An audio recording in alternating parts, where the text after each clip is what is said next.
Un œil sur les médias avec Myriam Amellal. Bonjour Myriam, et vous allez démarrer avec les JO 2024 dont on a beaucoup parlé hier soir et qui font les unes encore. Qui font la une de la presse et de l'Internet. Exactement. Alors, on parle beaucoup de cette performance, d'avoir décroché les JO de 2024, mais on parle aussi d'autres performances, même celles qu'on pourrait faire en 2024, que les athlètes français pourraient faire.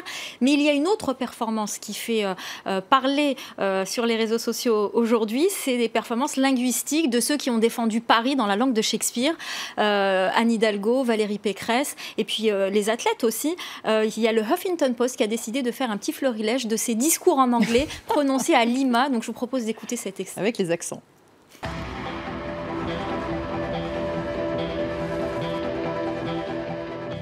With sport, the more we share, the more we have.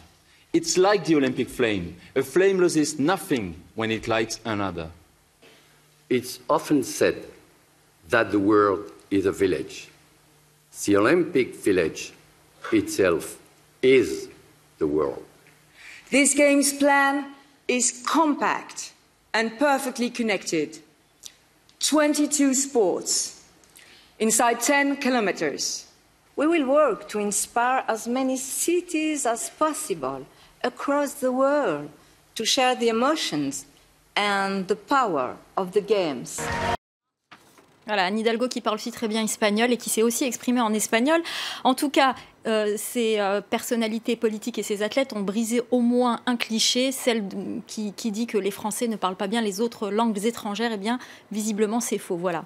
Alors, le massacre des Rohingyas fait aussi beaucoup parler de lui sur Internet et sur les réseaux sociaux, Myriam. Exactement. Regardez cette photo, Stéphanie. C'est une photo qui est beaucoup reprise sur les réseaux sociaux. Une photo de l'AFP que les twittos reprennent et retweetent pour montrer la souffrance de ces enfants dont vous parliez tout à l'heure dans vos journaux, ces réfugiés au Bangladesh. Vous avez aussi celle-ci qui est beaucoup reprise et puis d'autres photos qui parlent de d'autres communautés, comme ici on voit les Sikhs, la communauté sikh qui vient en aide aux enfants Rohingyas à la frontière avec le Bangladesh. Donc c'est des photos qu'on retrouve beaucoup sur les réseaux sociaux. On a aussi des dessins, celui de Dilem, bain de sang en Birmanie, et puis ce couple qui regarde la télé qui dit c'est horrible, toutes ces inondations partout, et on voit cette mare de sang qui fait référence au massacre des Rohingyas, et puis ce dessin aussi de Aung San Suu Kyi avec cette auréole qui s'en va, une auréole qu'on retrouve dans d'autres dessins, notamment cet autre dessin qui va apparaître de Dilem, où on voit le prix Nobel de la paix Aung San Suu Kyi ferme les yeux sur les massacres des Rohingyas. Désolé, mon auréole ne tient plus en place, et on voit cette auréole qui lui bande les yeux. Donc ce genre de dessin, on les retrouve énormément sur les réseaux sociaux.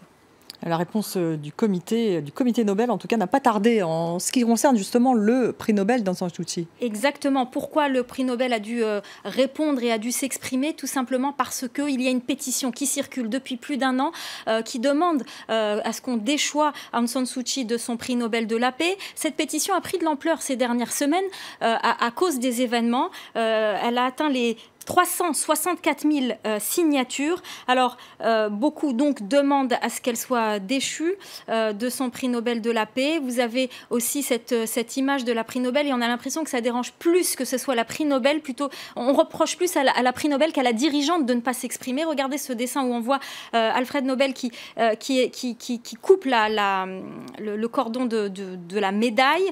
Et puis, vous avez aussi cet autre dessin où on voit Aung San Suu Kyi se protéger avec cette médaille de prix Nobel.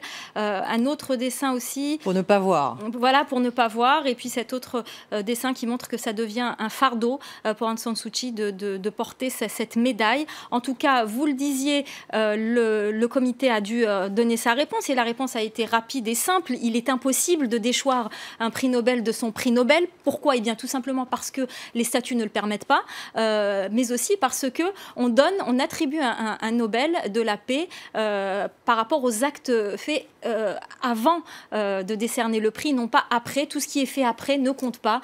C'est la réponse que donne en tout cas le comité des Nobel. En tout cas, il fallait qu'il clarifie effectivement la situation. Merci beaucoup Myriam d'avoir été avec nous. On passe